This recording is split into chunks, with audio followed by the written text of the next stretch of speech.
Glória a Deus. Meus queridos, eu vos convido a abrir as Escrituras no livro da Revelação. Em grego, o livro de Apocalipse. Revelação. Hoje nós vamos falar sobre a última igreja, a igreja de Laodiceia. Vamos analisar o que nós aprenderemos para a nossa prática cotidiana da igreja de Laodiceia. Vou pedir que o nosso irmão Iago leia o verso 14, o pastor Ailton 18 e assim sucessivamente. Amém? Capítulo 3, a partir do versículo 14, carta à igreja de Laodiceia. No final do 3, partir do nosso querido irmão Iago. 1, 2, 3. Ao anjo da igreja em Laodiceia escreve: essas coisas... A minha Bíblia está diferente, está escrito assim: essas coisas diz o Amém, a testemunha fiel e verdadeira, o príncipe da criação de Deus. Conheço as tuas obras, e nem és frio nem quente. Quem dera fosse frio ou quente. Assim, porque és morno, e nem és quente e nem frio. Estou a ponto de vomitar-te da minha boca. Amém. Agora o pastor Ailton 17. Como dizes, rico sou e estou enriquecido, e de nada tenho falta. E não sabes que és um desgraçado e miserável, e pobre, e cego, e nu. Aconselho-te que de mim compres ouro provado no fogo, para que te enriqueças, e vestes brancas, para que te vistas e não apareça a vergonha da tua nudez, que unjas os olhos com colírio, para que vejas. Luana, verso 19. Eu repreendo e castigo a todos quantos amo. Sê, pois, zeloso e se arrepender-te. Pastor Douglas, 20. Eis que estou à porta e bato. Se alguém ouvir a minha voz e abrir a porta, entrarei em sua casa, e com ele cearei, e ele comigo. A pastora Celiane, 21. Ao vencedor, dar-lhe-ei sentar-se comigo no meu trono, assim como também eu venci e me sentei com meu Pai no seu trono. E a pastora Marinalda, verso 22, para finalizarmos. Quem tem ouvidos, ouça o que o Espírito diz à igreja. Amém, queridos? Podemos assentar.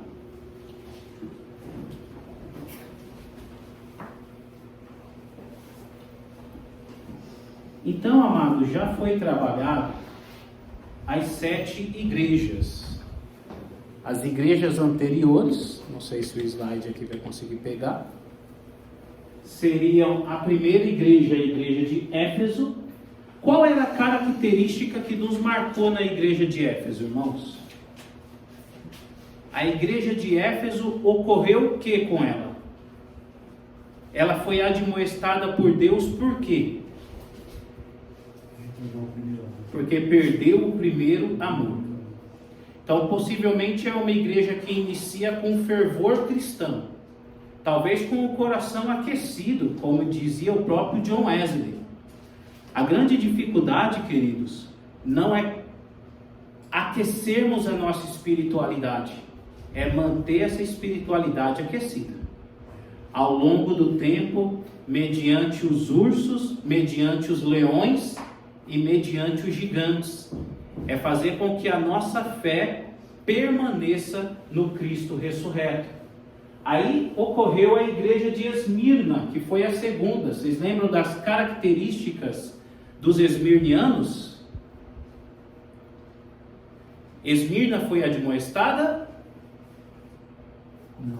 Não. Esmirna, ela é uma igreja sofredora. O Senhor até chegou a dizer que eles passariam por uma tribulação de 10 dias. Ser fiel até a morte e dar-te-ei a coroa da vida. Também é algo muito difícil, porque é mais fácil sermos fiéis quando nos apraz. É mais fácil sermos fiéis quando nós estamos querendo adular a Deus para Ele nos dar algo que nós estamos querendo. Mas ser fiel em todo tempo, tem até um louvor que diz, ser fiel em todo tempo. É bonito de cantar, mas é difícil de viver. Eu costumo dizer, pastor Douglas, que lembra a MPB. A MPB, como gênero musical brasileiro muito lindo, fala muito de amor. Só que é fácil cantar amor. O difícil é viver amor. A igreja de Pérgamo. Quem lembra uma das características da igreja de Pérgamo? Pérgamo tinha um mártir. Alguém lembra o nome do mártir da igreja de Pérgamo? Antipas. A história diz que Antipas ele foi colocado num boi de bronze. E o Império Romano, Iago, colocou fogo. E Antipas foi cozinhado vivo. E mesmo assim não negou a fé. Igreja de Tiatira, quem lembra? Uma das características. Essa igreja foi persuadida por quem? Ao erro e ao engano. Quem lembra a pessoa que influenciou os irmãos de Tiatira a errar? Mulher. Que era em Apocalipse ela é chamada? Jezabel.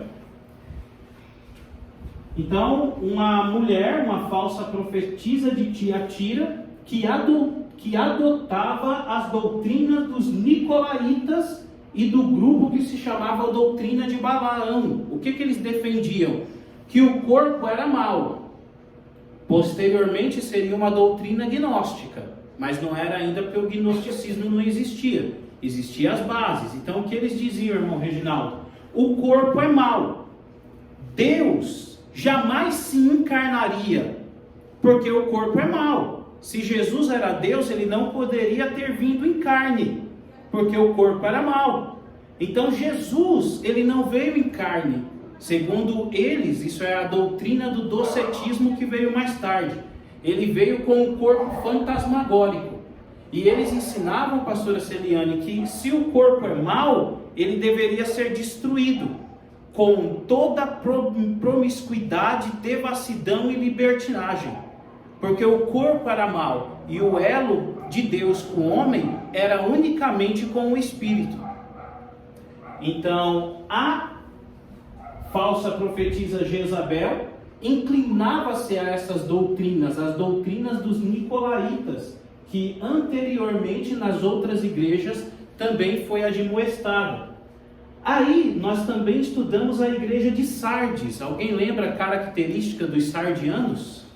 Era uma igreja o quê? A igreja de Sardes. É que alguns também não estiveram desde o começo. Sardes. O que marcou em Sardes? A Bíblia diz que Sardes era uma igreja de aparência. Por quê? Tinha nome de que estava viva, mas estava morta. E aí, queridos, isso foi muito forte.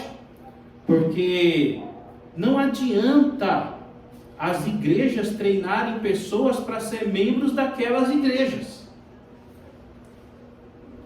Porque, de fato, quando as pessoas são treinadas para ser membros daquela determinada igreja, às vezes elas não são treinadas para ser igreja. E ser igreja é independente do lugar, das circunstâncias. Ser igreja você vai ser aonde quer que você esteja. Do trabalho, da faculdade, na festa familiar, em todo lugar. Você vai ser igreja. É diferente. Os irmãos de Sardes, eles tinham aparência. Era uma igreja que tinha nome, que estava viva, mas estava morta. E isso é muito forte. Porque o Senhor Jesus, ele até olha um grupo judaico chamado de fariseus que vestiam roupa de linho, que tinham uma aparência de piedade. Mas aí Jesus olha para eles e diz: sepulcro caiado. Vocês são bonitos por fora, mas vocês são podres por dentro. E nós estamos vivendo em uma sociedade artificial. Nós estamos vivendo em uma sociedade de confete e de aparência. Que parece que quanto mais as pessoas aparentam ser e ter, mais elas são abraçadas socialmente. Mas às vezes são lobos devoradores. Não possuem o verdadeiro conteúdo que dizem que possuem, e por trás das suas ações é somente interesse. E isso não é cristianismo. Porque o apóstolo Paulo disse que o amor cristão, ele tudo sofre, ele tudo crê, ele tudo espera, ele tudo suporta. Então o apóstolo Paulo está ficando doido, porque como é que vai suportar? É porque cristianismo é difícil de viver. Talvez por isso os irmãos de Sardes, eles tinham nome de que estavam vivos, mas estavam mortos. Aí veio os irmãos de Filadélfia, a igreja talvez mais pregada, mais ministrada, porque é a igreja que foi elogiada. O Senhor disse: povo de Filadélfia, vocês são aprovados, porque guardastes a minha palavra e não negastes o meu nome.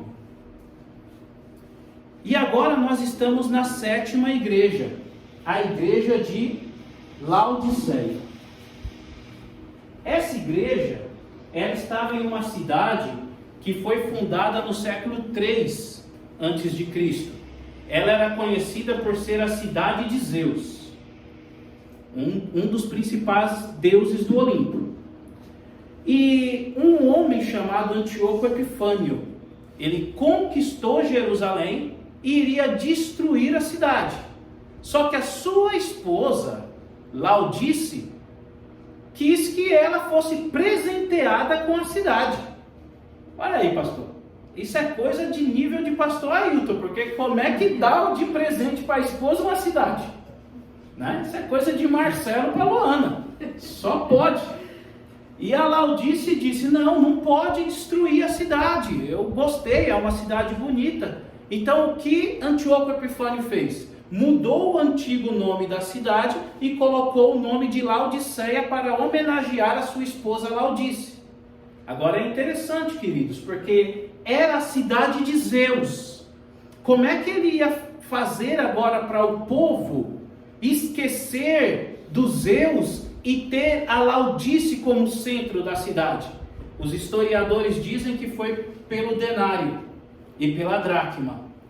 O Antíoco Epifânio fez de Laodiceia uma cidade rica, uma cidade que às vezes sofria terremotos e ela nem precisava da ajuda de outros, porque ela se reconstruía sozinha. E aí o povo, por causa do dinheiro, rapidinho esqueceu dos Zeus e agora se inclinaram a Antíoco Epifânio e sua esposa Laodiceia. E a cidade ficou chamada Laodice, e a cidade ficou chamada de Laodiceia.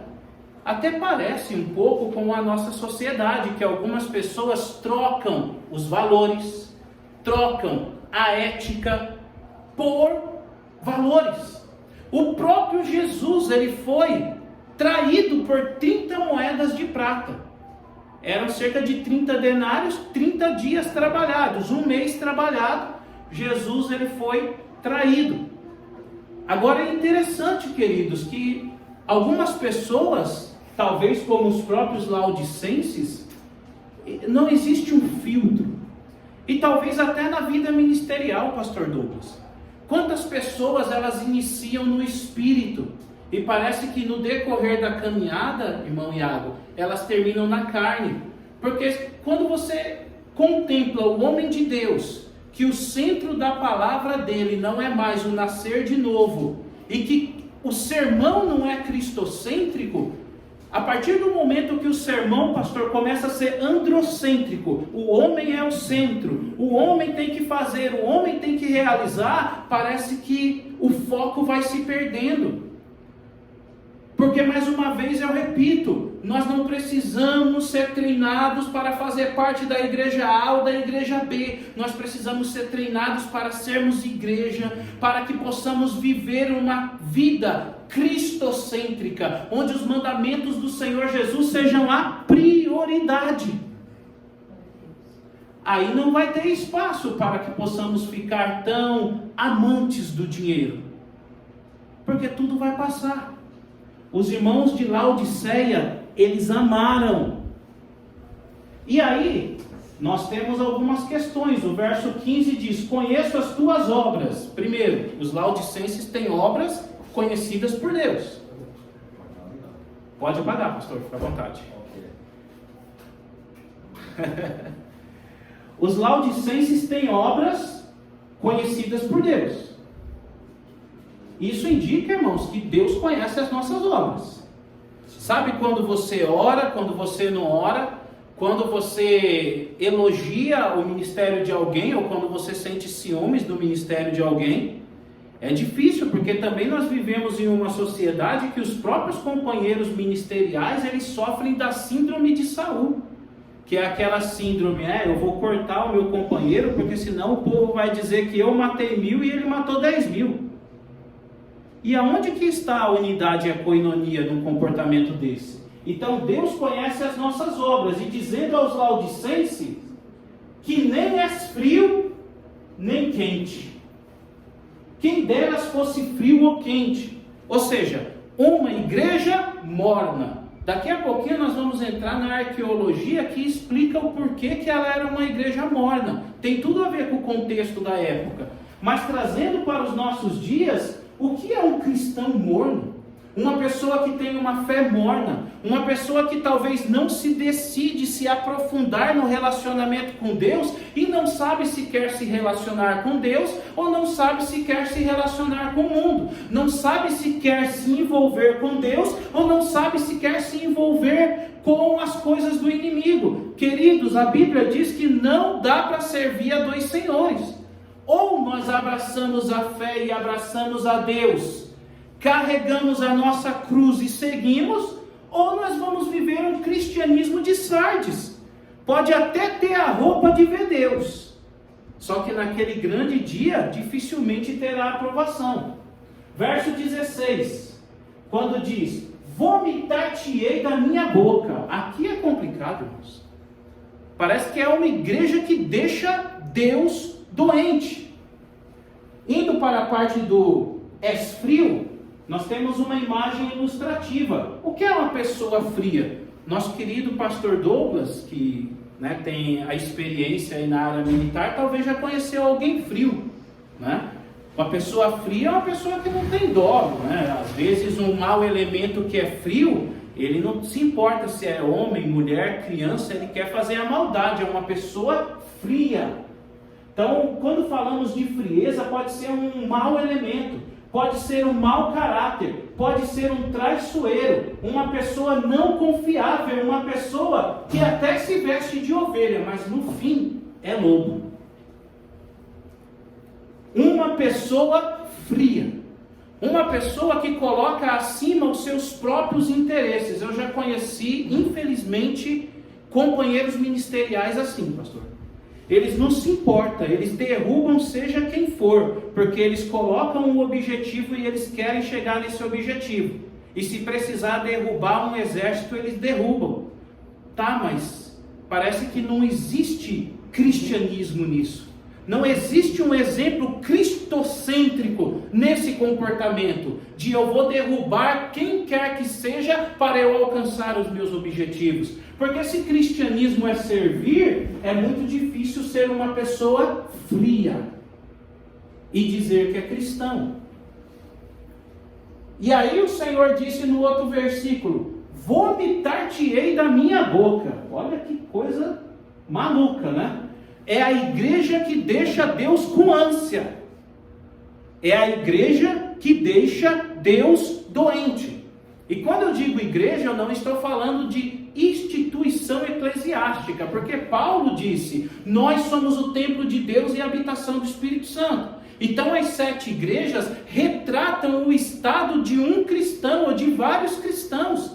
Existem cristãos que são Éfeso, porque perderam o primeiro amor. Existem cristãos que são Sardes, porque têm aparência, mas já foi a espiritualidade. E existem cristãos que são Laodicenses. Por quê? Porque deixam Deus doente com as suas atitudes.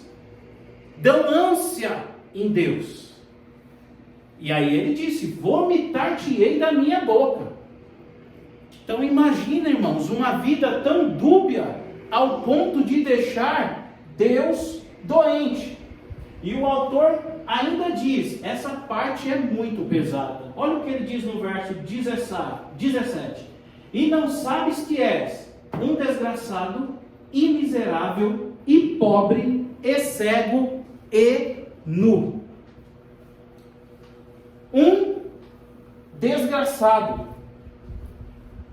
Alguém que perdeu a graça, né? Graça vem do grego charis, que é o favor imerecível de Deus. Ou seja, alguém que perdeu essa graça, alguém que perdeu esse favor. E não foi possivelmente porque não foi eleito, foi porque ele optou em escolher um caminho maligno. Ele ou ela optou por um caminho que não comunga com Deus.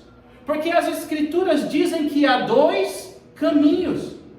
E nós temos o poder de escolha se queremos o caminho A ou se queremos o caminho B. Só que alguns caminhos nos distanciam de Deus e nos fazem pessoas desgraçadas. Por quê? Porque a graça do Senhor sai de nós. E o Salmo 51 até disse que após o pecado de Davi, a oração dele foi: não retires de mim o teu Espírito Santo, porque eu pequei, Senhor, então me perdoa, tenha misericórdia de mim. Ou seja, ele não queria ser alguém pela qual a graça se destituiu dele. E eu também não estou dizendo que nós somos os super cristãos, irmãos, porque nós estamos sujeitos à falha. E aonde há arrependimento, há misericórdia. Então que possamos entender, se nós estamos nos distanciando da graça, é melhor que possamos buscar ao Senhor, pedir a sua misericórdia, para que a graça dele abunde em nós. Porque a Bíblia diz que aonde abundou o pecado, superabundou a Graça. Aleluia. miserável, desprovido de importância. Uma pessoa que não tem importância. Não tem importância, né?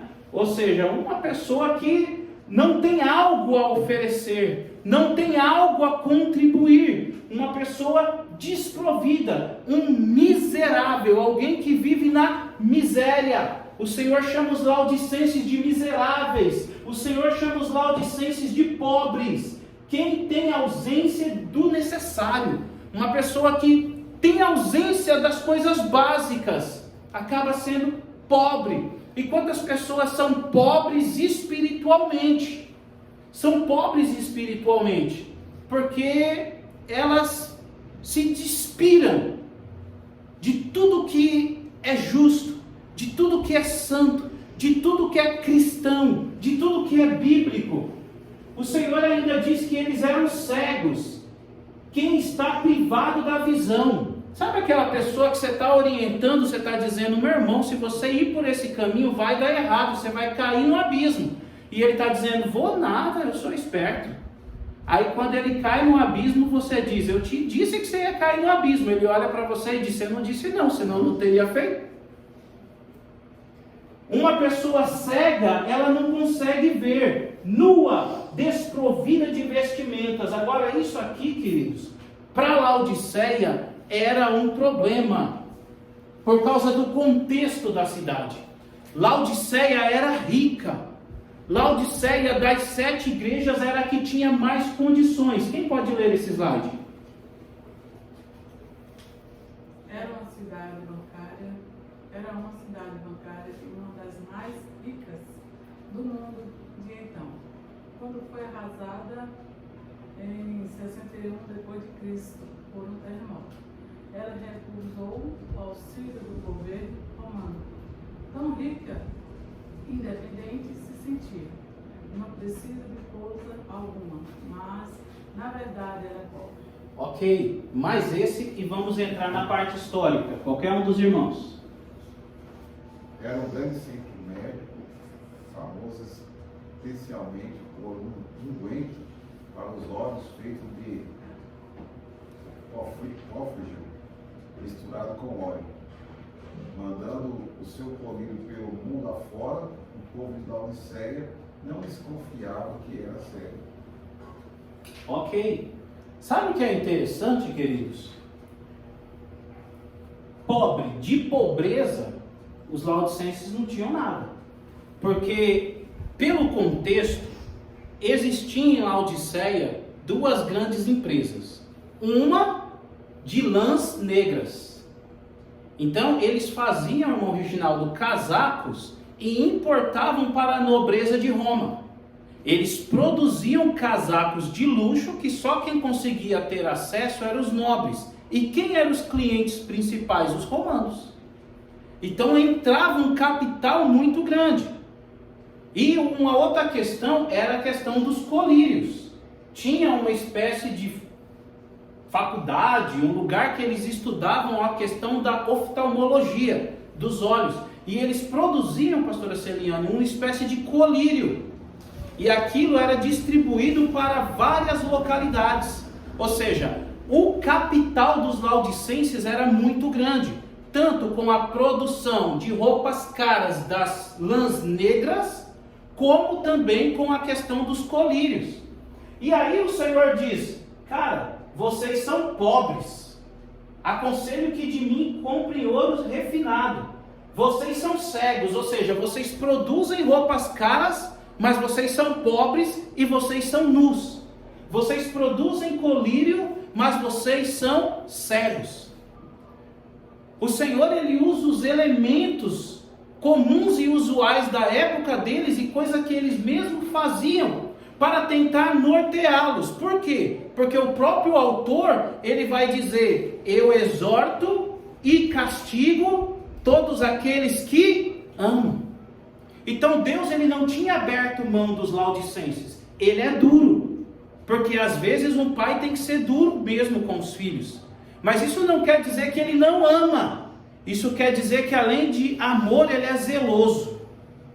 E o Senhor estava dizendo: não adianta produzir riqueza e vocês serem pobres, vocês serem mortos espiritualmente. Não adianta vocês tentarem curar a cegueira dos outros e vocês serem cegos espiritualmente. É algo interessante, irmãos. Riqueza espiritual, visão espiritual. Um dia o apóstolo Paulo, ele ficou cego.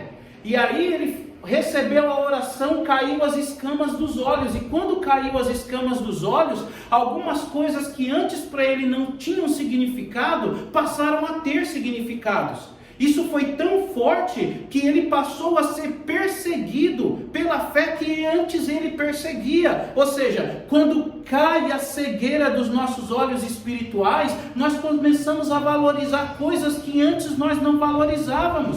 E às vezes essas coisas para algumas pessoas são coisas simples, coisas talvez que se referem ao relacionamento familiar, a tentativa de fortalecer um relacionamento conjugal que às vezes está se desgastando, ou até mesmo manter a espiritualidade, porque no meio da caminhada existem as decepções, existem as traições, existem tantas coisas que esfriam a fé do fiel. Parece aquela visão do John Bunyan, o peregrino, que ele contempla um homem partindo ali de um lugar até alcançar a cidade celestial, e ele cai no pântano do desânimo, e ele passa por várias situações adversas até chegar no propósito. Ou seja, a caminhada não é fácil, e às vezes no meio do caminho podemos ficar cegos espiritualmente, podemos ficar nus espiritualmente, e o Senhor, ele está dizendo: eu exorto a todos aqueles que amo. Por quê? Porque eu quero novamente te revestir, porque eu quero novamente te trazer a visão, porque eu quero novamente te fazer rico. Rico do quê?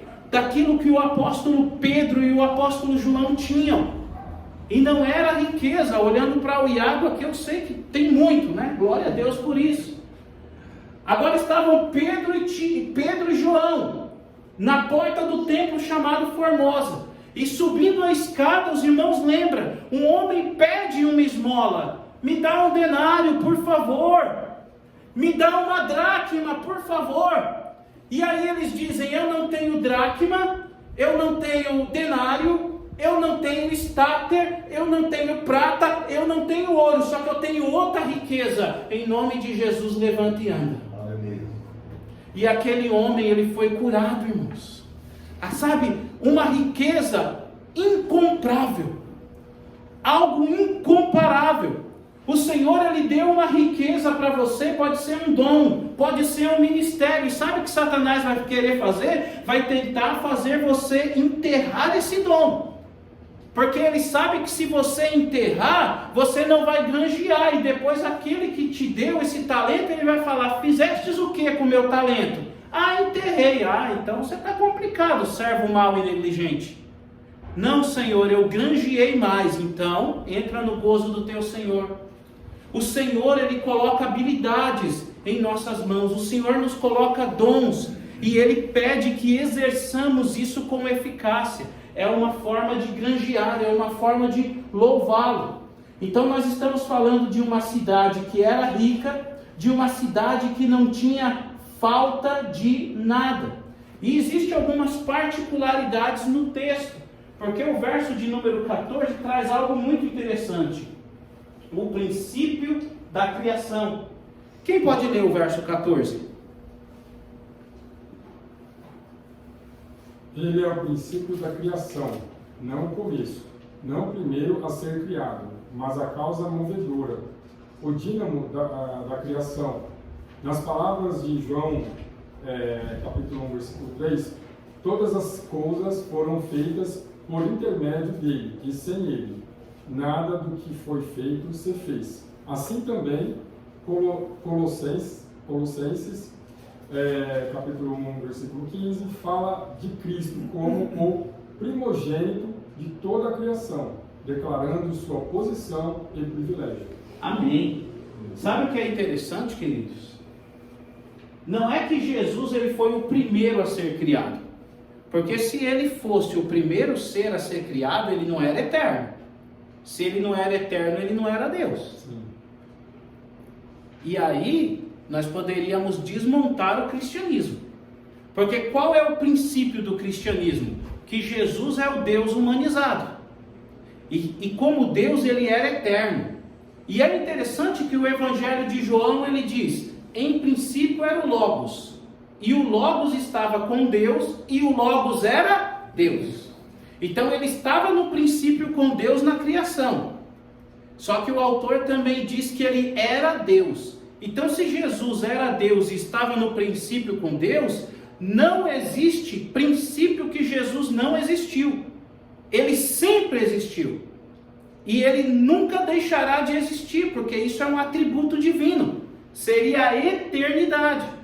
Ou seja, nós adoramos um ser que antes da sua humanização ele já existia. Ele é o Cristo encarnado. Porque antes da encarnação ele já existia na eternidade.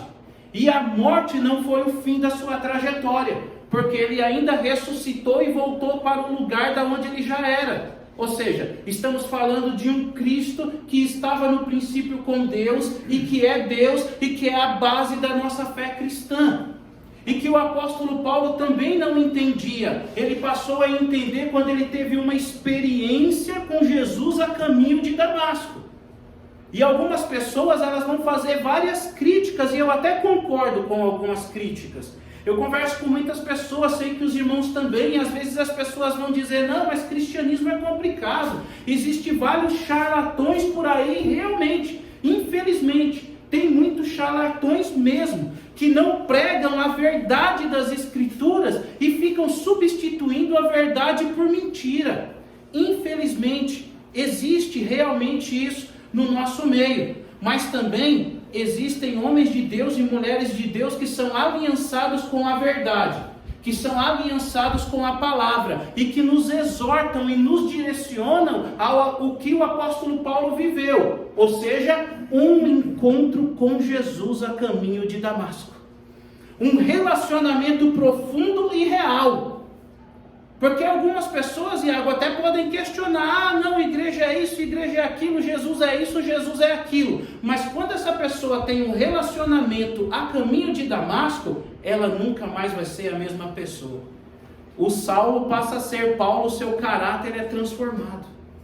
Isso é muito interessante. Ou seja, o nosso Cristo, Ele é Deus, Ele é eterno. A carta traz essas coisas também. E a carta, ela nos fala de uma promessa, porque todas as igrejas teve uma promessa. Só que a promessa de Laodiceia foi a promessa mais linda. Quem pode ler Apocalipse capítulo 3, versículo 21? Ao me vencer, darei o direito de assentar-se comigo no meu trono, e assim como venci, eu me assentei no trono do meu Pai. Olha que interessante, queridos. Ao que vencer, dar-lhe-ei a sentar-se comigo no meu trono. Isto é, ele promete ao vencedor participar com ele no seu reino messiânico, participando assim de toda a sua glória. Ou seja, vai ser difícil você deixar de ser cego? Vai ser difícil você se revestir? Vai ser difícil você deixar de ser pobre? Olha a linguagem, né? É por isso que nós falamos que a Bíblia é difícil. Existe uma linguagem hermenêutica que, se não for respeitada, vira uma loucura. E existem líderes que eles são totalmente desrespeitosos com a Bíblia, porque eles podem pegar um contexto desse e começar a ensinar um monte de coisa que não tem muito a ver. Pode até dizer, não, porque Deus ele te fez para ser rico e tal. E eu sei, né, que alguns irmãos aqui vão ser ricos aí. Nossa querida irmã Luana vai ter aí um grande sucesso na vida profissional, que já exerce uma profissão de glória, de honra. Mas às vezes existe um processo, porque algumas pessoas parecem que falam de riqueza assim, ó. Nós estamos vivendo uma época que os influenciadores eles estão vendendo fórmula mágica para ser rico. E aí eles aparecem no YouTube, quer ser rico? Faça isso. Aí você compra o curso dele de 3 mil reais, ele não explica nada porque ele vai te vender o curso de 5 que ele promete que explica. Você compra o de 5, ele não fala nada porque ele vai te vender o curso de 10 e você fica mantendo a riqueza dele e você fica mais pobre ainda do que você já está. E aí nós olhamos para alguns homens da Bíblia que eles não tinham essa riqueza. Não era a riqueza de José de Arimateia que pediu o corpo de Jesus. Não era a riqueza de Pôncio Pilatos. E ser rico não é ruim. Eu ainda não sei, mas vou saber ainda. Ser rico não é pecado. Não tem problema em ser rico. A grande questão é que tem algumas pessoas que têm uma riqueza diferente. É a riqueza de Pedro e de João. Eu não tenho prata nem ouro, mas a riqueza que eu tenho eu te dou. Levanta e anda. Ou seja, queridos, se vocês vencerem, dar-lhe-eis o direito de sentar comigo no meu trono e serem coparticipantes do meu reino. Quem pode ler, queridos? Bem alto e no bom som. A igreja em Laodiceia reflete tristemente o estado calamitoso de tantas igrejas de nossa época. Igrejas com Cristo do lado de fora. Cristo está batendo à porta. Ele está pedindo entrada. E é o indivíduo que pode atender ao seu apelo. É a ele que Cristo faz a sua mais gloriosa promessa. Ou seja, o texto diz, eis que bato a porta, se você ouvir e abrir, entrarei. Só que tem algumas pessoas que ele está batendo e ele fica para o lado de fora. Tem algumas igrejas que têm aparência, mas Jesus está do lado de fora. Tem algumas igrejas que perderam o primeiro amor, Jesus está do lado de fora. Tem algumas igrejas que a Jezabel predomina, Jesus está do lado de fora. Qual tipo de igreja que nós queremos ser, irmãos? Aquela igreja que reconhece a sua dependência e que Jesus bate a porta e nós abrimos o coração e falamos, Senhor, entra, mas arruma a casa, Senhor. A casa está bagunçada, arruma a casa, e às vezes na hora de arrumar é difícil, porque quando você vê a mulher arrumando a casa é uma bagunça, ela bagunça tudo, depois ela organiza tudo. Às vezes quando nós oramos por alguém e falamos, Deus, em nome de Jesus, salva aquela pessoa. Aí a pessoa bate o carro, perde o emprego, ela começa a chegar em casa e fala, o que está acontecendo, mulher? Você está orando por mim? Parece que quanto mais você ora, mais assombração aparece. Mas não é. É porque está passando pelo processo do agir de Deus. Está passando pelo processo, está passando pelo kairos, em grego, tempo de Deus. E aí quando o tempo de Deus se evidencia na vida de uma pessoa, quando o kairos se estabelece, o Senhor faz nova todas as coisas. Glória a Deus. Então, meus queridos, que nós sejamos uma igreja que o Senhor possa bater no nosso coração e que possamos abrir, que o Senhor possa conduzir a nossa vida a uma espiritualidade, a um relacionamento, a uma intimidade, a uma experiência com Ele. E quando nós tivermos experiências profundas com Ele, isso vai refletir no nosso trabalho, no nosso casamento, no nosso relacionamento paternal, maternal, filial, vai se refletir em tudo.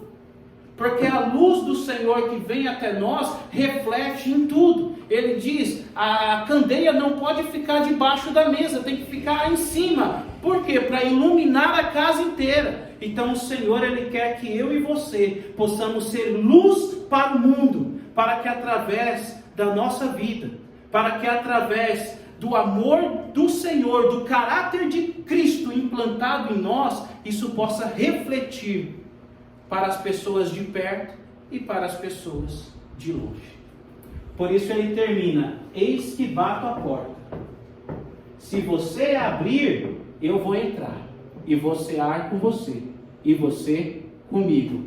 E se vencer, se sentará comigo no meu trono, e será coparticipante da glória. Aleluia. Amém, queridos? Vamos fazer uma oração, encerrar. Em nome do Senhor Jesus. Desde já agradeço a todos. E depois a gente faz um tempinho aí de perguntas, se os irmãos tiverem aí que quiserem perguntar. E depois tem café, alguns irmãos trouxeram algumas coisas. Vamos aí nos confraternizar em nome do Senhor Jesus. Se coloquem de pé, meus queridos.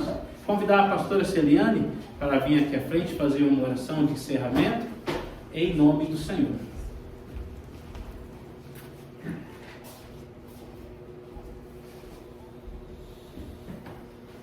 Shalom para todos. Amém. Oremos.